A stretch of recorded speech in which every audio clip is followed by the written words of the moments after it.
சிம்மராசிக்கார நண்பர்களே, தடைகளை நீக்கி வெற்றியை கைப்பற்றக்கூடிய ஒரு முக்கியமான காலகட்டத்தில் நீங்கள் இருக்கீங்க. அக்டோபர் 2ஆம் தேதிக்கு மேலே உங்களுடைய வாழ்க்கையில் மிகப்பெரிய பிரகாச ஒளிகள் வீச போகிறது அப்படின்னு தான் சொல்லணும். இது எதை நோக்கி பிரயாணிக்க போகுது அப்படின்னா, நீங்கள் எதை நோக்கி நீங்கள் ஸ்டெப் எடுத்து எந்த ஒரு விஷயம் தடைப்பட்டு நின்றுட்டு இருந்ததோ அந்த எல்லா விஷயத்தையுமே சக்ஸஸ் கிடைக்கக்கூடிய ஒரு நாட்கள். உடல் ரீதியான உபாதைகள்லேருந்து வெளியே வரலாம். எந்த ஒரு ப்ராப்ளமே கிடையாது. உடல் ஆரோக்கியமாக ஆகக்கூடிய ஒரு முக்கியமான நாள் அப்படின்னு சொல்லலாம். ரொம்ப நாளாக அவதிப்பட்டு இருக்கிறது சார், அந்த பிரச்சனைகள் கொஞ்சம் சரியான பரவாயில்ல. ரொம்ப நாளாக அந்த கடனில் அவதிப்பட்டுருக்கு சார், அந்த கடன்லாம் கொஞ்சம் சரியான பரவாயில்ல. ஃபினான்ஷியலாக ரொம்ப டவுனில் இருக்குது சார், அந்த ஃபினான்ஷியலாக கொஞ்சம் டைட்டானா, ஃபினான்ஷியலாக கொஞ்சம் சரியான பரவாயில்ல அப்படிங்கிறீங்களா. இந்த வரக்கூடிய நாட்கள் ஒரு பொக்கிஷமான நாட்கள் அப்படின்னு சொல்லலாம். இந்த சிம்மராசிக்காரர்களுக்கு அவங்களோட குணாதிசயம்னு பார்த்தா கோவக்காரங்க. இந்த சிம்மராசிக்காரங்க ரொம்ப திமிரு பிடிச்சவங்க.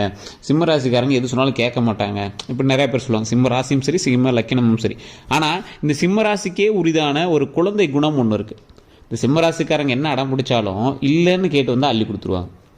யாராவது இல்லைன்னு சொல்லிட்டு அள்ளி கொடுத்துருவாங்க. இவங்க ஏமாந்தவங்க கிடையவே கிடையாது. இந்த சிம்மராசிக்காரர்கள் ஏமாந்தவங்க கிடையாது. ஆனால் தெரிஞ்சே ஏமாறினாலும் அவங்க சந்தோஷப்படுவாங்க. ஒருத்தர் இல்லைன்னு கேட்குறான், மனசுக்கு இவருக்கு பிடிச்சிருச்சு, கொடுக்கணும்னு தோணிருச்சு, அவன் ஏமாத்தினாலும் தெரிஞ்சாலும் கொடுத்துருவாங்க.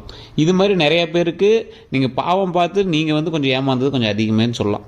உங்களுடைய குடும்ப நண்பர்களாக இருந்தாலும் சரி, குடும்பத்தில் இருக்கிறவங்களாக இருந்தாலும் சரி, இந்த சிம்மராசிக்காரர்கள்ட்ட கொஞ்சம் பாவமாக நடிப்பாங்க. ஏன்னா இந்த சிம்மராசிக்காரர்கள் கொஞ்சம் இலகிய மனம் கொண்டவர், ஈஸியாக கொடுத்துருவார். ஏமாந்து கொடுக்கல, அவர் தெரிஞ்சே தான் கொடுக்குறார். ஸோ அந்த அளவுக்கு இந்த சிம்மராசிக்காரர்கள் ஒரு குணாதிசயத்தில் ஒரு கடவுளுக்கு சமமானவர், ஒரு குழந்தைக்கு சமமானவர். இந்த சிம்மராசிக்காரரை பொறுத்த வரைக்கும் அவருடைய வாழ்க்கையில் முன்னேறக்கூடிய ஒவ்வொரு ஸ்டெப்புக்குமே கடவுள் அவருக்கு உறுதுணையாக அமைஞ்சிருக்கும். இந்த சிம்மராசிக்காரர்கள் தற்போதைய நிலைமையில் ஒரு சென்டர் ஆக்சிஸில் இருக்கார். சென்டராக நின்றுக்கிட்டு எந்த பக்கம் போகலாம், எந்த பக்கம் போனால் நன்மை கிடைக்கும், ஒரு விஷயத்துக்காக போராடிட்டு இருக்கோம். ஒரு 10-15 வருஷமாக போராடிட்டு இருக்கோம். அந்த விஷயம் கிடைக்குமா? கண்ணு முன்னாடி ஒரு 2-3 வழிகள் தெரியுது. அந்த வழியில் ஒரு வழியில் போனால் கொஞ்சம் சிக்கல் தான், கொஞ்சம் ரிஸ்க் தான். இன்னொரு வழியில் போனால் கொஞ்சம் பயம் இல்லை. இருந்தாலும் எனக்கு அந்த சிக்கல் இல்லாமல் இருக்கிற ஒரு வழி எனக்கு ஒரு நம்பிக்கை இல்லாமல் இருக்குது அப்படின்னு இருப்பீங்க. காதலில் கொஞ்சம் ஒரு முன்ன பின்ன இருக்கும்.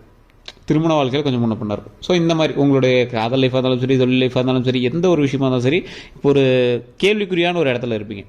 இந்த இடத்துல இருந்து அடுத்த ஸ்டெப்புக்கு நான் எப்படி சார் மூவ் ஆகுறது அப்படின்னு தவிச்சிட்டு இருந்தீங்க அப்படின்னா, அதற்கான வழி பிறக்கக்கூடிய ஒரு முக்கியமான காலகட்டம் இந்த அக்டோபர் 2க்கு மேலே. அந்த அக்டோபர் 2க்கு மேலே நீங்கள் இருக்கக்கூடிய ஒவ்வொரு லொக்கேஷனும், இப்போ நீங்கள் ஒரு இடத்துல இருக்கீங்க அப்படின்னா அந்த இடத்துல இருந்தே நீங்கள் வேறு இடங்களுக்கு மாறலாம் அப்படின்னு நினச்சிருப்பீங்க. ஆனால் அந்த இடத்துல இருந்தே உங்களுக்கு மிகப்பெரிய ஒரு மாற்றமும் நல்ல முன்னேற்றமும் கிடைக்கக்கூடிய ஒரு காலகட்டம். இதுவும் உங்களுடைய தசாபுத்தியை நோக்கியது. மோஸ்ட்லி இப்போ சிம்மராசிக்காரர்களுக்கு சுக்கிரனுடைய ஆதிக்கம் அதிகமாக இருக்கும். தசாபுத்தியின்பால் நீங்கள் செக் பண்ணிங்க அப்படின்னா கொஞ்சம் சுக்கிரனுடைய ஆதிக்கம் அதிகமாக இருக்கக்கூடிய ஒரு காலகட்டம். தனிப்படையாக நீங்கள் ஒரு டைம் ஜோதிடம் பார்த்துக்கணும். இப்போ நடுநிலைமையில இருந்து நீங்கள் எந்த பக்கம் போகிறோன்னு தவிச்சிட்டு இருக்கீங்க அப்படின்னா கண்டிப்பாக ஜோதிடம் பார்த்துருங்க. கீழே ஃபோன் நம்பர் கொடுத்துருக்கேன். ஒரு வேளை உங்களை லோக்கல்லே இருக்காங்க அப்படின்னா கண்டிப்பாக உங்களை நல்ல ஜோதிடராக பார்த்து நீங்கள் ஒரு டைம் பார்த்துக்கிட்டு உங்களுடைய தசாபுத்தி எந்த பக்கம் இருக்குது, எப்படி இருக்குது அப்படிங்கிறதுக்கு தகுந்த மாதிரி உங்களுடைய லைஃப் நீங்கள் அமைச்சிக்கலாம். நிறைய பேர் கேட்குறீங்க சார், ஃபோன் நம்பர் எங்கே இருக்குன்னு. கீழே டிஸ்கிரிப்ஷனில், யூடியூப்பில் பார்த்துட்டீங்க அப்படின்னா டிஸ்கிரிப்ஷனில் இருக்குது, ஃபேஸ்புக்கில் பார்த்துட்டீங்க அப்படின்னா ஸ்க்ரீனில் இருக்குது. தயவு செஞ்சு அந்த நம்பருக்கு நீங்கள் ஃபோன் பண்ணி பேசி தெரிஞ்சுக்கலாம். இந்த ராசிக்காரர்களை பொறுத்த வரைக்கும் வாழ்க்கையில் வெற்றி பெறுவதற்கு இவர்களைப் போல ஒரு உழைப்பாளி யாரும் கிடையாது. இவர்களைப் போல ஒரு ஐடியா கிரியேட்டர் யாருமே கிடையாது.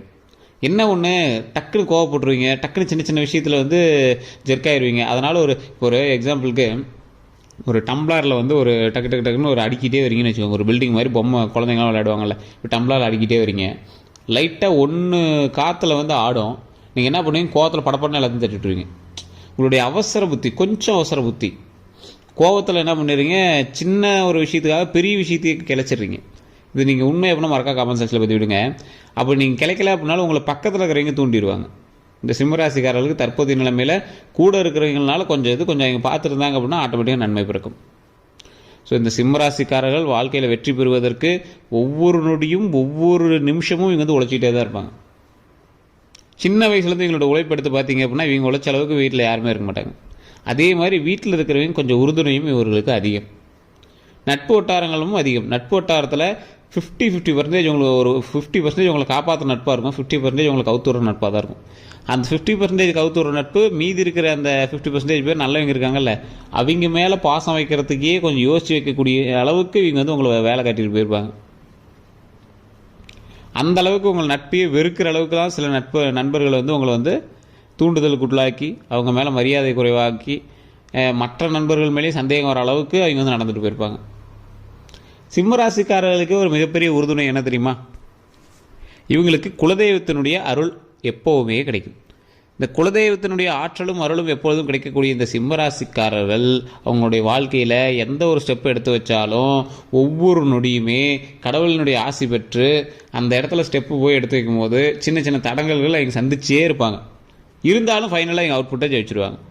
இப்போ நீங்கள் ஒரு எக்ஸாம்பிளுக்கு ஒரு விஷயம் வந்து நீங்கள் நடத்தலான்னு போகிறீங்க, ஒரு வீடு கட்டலாம் நீங்கள் வந்து போகிறீங்க, ஸ்டார்டிங்கில் ஸ்டெப் எடுக்கலான்னு போகிறீங்க. இது வந்து உங்களுக்கு ஜாதக ரீதியாக வீடு கட்டக்கூடிய ஒரு நேரமாக இருந்திருக்கணும், ஓகேவா? அப்படி நீங்கள் போய் ஸ்டெப் எடுக்கிறீங்க. எடுக்கும் போது ஜாதகம் நல்லா இருக்குது, கையில் உங்களுக்கு பணம் வர ஓரளவுக்கு இருக்குது, ஸ்டெப் எடுக்கலான்னு இருக்கிறீங்க, ஏதோ ஒரு டாக்குமெண்ட் பிரச்சனையாக இருக்கும், வீடு கட்டுறதுக்கு ஏதாவது சொல்லுவாங்க. மறுபடியும் அதை சரி பண்ணி அதுக்கப்புறம் நீங்கள் வந்து ஸ்டெப் எடுப்பீங்க, அப்புறம் வீடு கட்டிடுவீங்க, அது எல்லாமே ரெடி பண்ணி வச்சுங்க. அப்புறம் ஃபினான்ஷியலாக சின்ன சின்ன தடைகள் ஏற்படும், அதையும் நீங்கள் சரி பண்ணி வந்துடுவீங்க. ஸோ இந்த மாதிரி ஒரு விஷயம் ஸ்டார்ட் பண்ண போகிறீங்க, ஒரு ஜெர்க்கு காட்டிடும், அதுக்கப்புறமேட்டு உங்களுக்கு வந்து சக்ஸஸ் ஆகும். திருமணத்துக்காக போவீங்க, கல்யாணம் ரெடி ஆகிற அளவுக்கு போவோம், மறுபடியும் ஸ்டக் ஆகும், மறுபடியும் ஒரு பிரச்சனை ஆகும், மறுபடியும் திருமணத்துக்கு ரெடி பண்ணுவீங்க, மறுபடியும் அது ஓகே ஆகிடும். குழந்தைக்காக போராடுவீங்க, குழந்தை வந்து ஃபஸ்ட் டைம் கொஞ்சம் இது பண்ணும், அதுக்கப்புறம் ஆட்டோமேட்டிக்காக குழந்தை பிறக்கும், ஆட்டோமேட்டிக்காக நீங்கள் நினச்ச மாதிரி லைஃப் செட்டில் ஆகும். ஸோ இந்த மாதிரி எந்த ஒரு வேலையுமே நீங்கள் வேலைக்கு போவீங்க, ஃபஸ்ட்டு ஒரு வேலை ஓகே ஆகாது, மறுபடியும் அடுத்த வேலைக்கு போவீங்க, இப்படியே நிறையா இடத்துல வந்து உங்களை சுத்த வச்சுட்டு தான் வேலையுமே உங்களுக்கு செட் ஆகும். ஸோ சிம்மராசிக்காரர்கள் கொஞ்சம் ஜெர்க் அடித்து தான் மற்ற எல்லாமே செட் ஆகும்.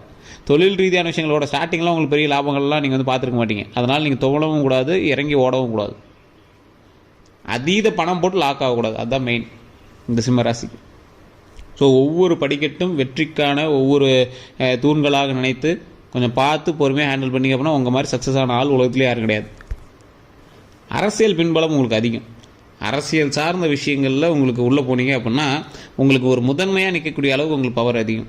இருந்தாலும் உங்களை ஏமாற்றுவதற்கு பின்னாடியே உங்கள் கூடவே இருக்கிறவங்களே உங்களை ஏமாற்றுறதுக்கான வாய்ப்புகளும் அதிகம். ஏன்னா சிம்மராசிக்காரர்கள் ஈஸியாக வந்து மேலே ஏறிடுவாங்க. அவர் கஷ்டப்பட்டோ ஏதோ ஒன்று பண்ணால் அவங்களுக்கு வந்து கடவுளே அருள் புரிஞ்சு அவர் வந்து ஆட்டோமேட்டிக்காக மேலே கொண்டு வந்துடும். ஆனால் மற்றவர்கள் உங்களோட இருந்தால் மட்டும்தான் மேலே வருவாங்க அப்படிங்கிற நிலைமை. ஸோ அதனால் என்ன பண்ணுவாங்க, உங்களோடைய அசாம் மேலே வந்துட்டு உங்களை தட்டி வரத்துக்கு பார்ப்பாங்க.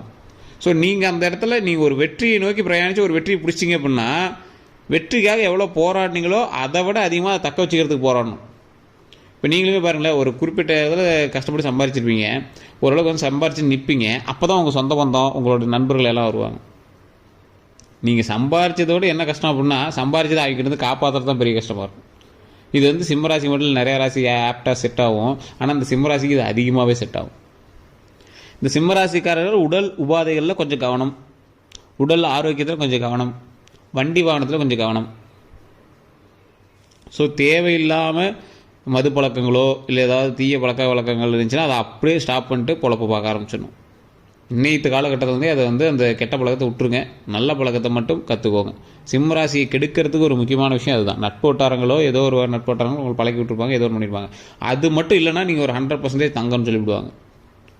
கோபம், மது இது மட்டும் உங்களுக்கு வேண்டவே வேண்டாம். சிம்மராசி ஒரு தெய்வத்தினுடைய ஆற்றல் பெற்ற ராசி, அவங்களுக்கு தொடவே கூடாது. அப்படி நீங்கள் இருந்துக்கோங்க. உடம்பு ஆரோக்கியமாக வச்சுக்கோங்க. தற்போதைய நிலமையில் உடம்பு ஆரோக்கியம் ரொம்ப முக்கியம். அதனால் இந்த தேவையில்லாத கெட்ட பழக்கங்களை கொஞ்சம் நிறுத்துறது ரொம்பவே நல்லது. அதே மாதிரி நீங்கள் வந்து இப்போ ட்ராவல் சம்மந்தப்பட்ட விஷயங்கள் பண்ணிகிட்ருக்கீங்க அப்படின்னா வாகன போக்குவரத்தில் ரொம்ப ரொம்ப கவனம் தேவை. தண்ணி, நெருப்பு இது ரெண்டுலேயும் கொஞ்சம் கவனம் தேவை. நான் சொன்ன 4 பாயிண்ட்டில் கொஞ்சம் கவனமாக பார்த்துக்கோங்க. தண்ணி, நெருப்பு, வாகனங்கள், உடல் ஆரோக்கியம் இது 4லையும் கவனமாக பார்த்துக்கோங்க. அவ்வளோதான். மற்றபடி உங்களுடைய சொத்து பிரச்சனைகளோ இதெல்லாம் கொஞ்சம் நிலுவையில் தான் இருக்கும். தற்போதைய காலகட்டத்தில் கொஞ்சம் இந்த கேஸ்லாம் போயிட்டுருக்கு அப்படின்னா பெரிய டக்குனு உங்களுக்கு வந்து முடிவு கிடைக்காது, கொஞ்சம் லேட்டாக தான் கிடைக்க ஆரம்பிக்கும். அது வந்து அப்படியே இழுபறியாக தான் இழுத்துட்ருக்கும். ஸோ அதனால் பெரிய அவுட்புட் கிடைக்காது. உங்களுடைய ராசின்படி போகிறளவுக்கு வளர்ச்சிக்கான நேரம் உங்களை வந்து பிரதிபலிக்கக்கூடிய நேரம். இப்போ நீங்கள் ஒரு வீடியோ போட்டிங்க, ஒரு யூடியூப்பில் வீடியோ போட்டிங்கன்னா கூட கொஞ்சம் ஃபேமஸ் ஆகிட்டு இருப்பீங்க. பெரிய ஃபேமஸ் இல்லை அப்படின்னாலும் ஓரளவுக்கு உள்ளூர்லையாவது உங்களுக்கு தெரிகிற அளவுக்கு நீங்கள் வந்து கொஞ்சம் ஃபேமஸ் ஆகிட்டு தான் இருப்பீங்க. அந்தளவுக்கு உங்களுக்கு வந்து இது வந்து ஒரு லக்ஸுரி லைஃப்னு சொல்லுவாங்க. சுக்கரனுடைய ஆதிக்கம் இருந்தால் திரைத்துறையிலையோ இல்லை டிஜிட்டல்லையோ இல்லை மக்கள் மத்தியிலையோ உங்களை வந்து விளம்பரமாக்கும். அது நல்லபடியாக விளம்பரமாக்குறதும் கெட்டபடியாக விளம்பரமாக்குறதும் உங்களுடைய நடவடிக்கையை பொறுத்திருக்கு. ஆனால் தற்போதைய நிலைமையில் நல்லபடியாக விளம்பரமாக்குறது தான் நடந்துகிட்ருக்கும். ஸோ அந்தளவுக்கு உங்களை வந்து கவனிக்கக்கூடிய நபர்கள் அதிகமாகுவாங்க. இப்போ நீங்கள் எது பண்ணாலும் உங்களை வந்து கவனிப்பாங்க. அப்போ நீங்கள் என்ன பண்ணணும், எந்த விஷயம் செய்தாலும் ஒழுக்கமாகவும் உங்களை பார்த்து மற்றவர்கள் கற்றுக்கொள்ளும்படியும் நீங்கள் வந்து நடந்துக்கணும். உங்களை பார்த்து உங்களுடைய குழந்தை கற்றுக்குது அப்படின்னா உங்களோட வீட்டுக்குள்ளே நீங்கள் ஹீரோ. இப்போ உங்களை பார்த்து ஊரே பார்க்குது அப்படின்னா நீங்கள் என்ன நடக்கிறீங்களோ அதை பொறுத்து தான் நீங்களே ஹீரோவாக மாறுவீங்க. ஸோ அந்தளவுக்கு உங்களுடைய நடவடிக்கைகள் ரொம்ப நல்லதாக அமையணும் அப்படிங்கிறது தான் இந்த ஒரு முக்கியமான விஷயம். ஸோ உங்களுடைய மேனரிசம் படி தேவையில்லாத வம்பு வழக்குகளுக்கு நீங்களாவே போய் ஆஜராவீங்க. அந்த வம்பு வழக்குகளை கொஞ்சம் நீங்கள் தள்ளி வச்சிங்க அப்படின்னா உங்களுடைய வெற்றிக்கு முதல் படியாக அந்த விஷயம் அமையுது. ஏன்னா உங்களுடைய பாதையை இப்போ நீங்கள் சரி பண்ண வேண்டிய நேரம். மற்றவனோட பாதையில் நீங்கள் போய் இப்போ நீங்கள் குறுக்க போய் நிற்கக்கூடாது. உங்களுடைய பாதையை சரி பண்ணீங்க அப்படின்னா சக்ஸஸ் நோக்கி பிரயாணிக்கிறதுக்கு இது ஒரு அருமையான காலகட்டம்.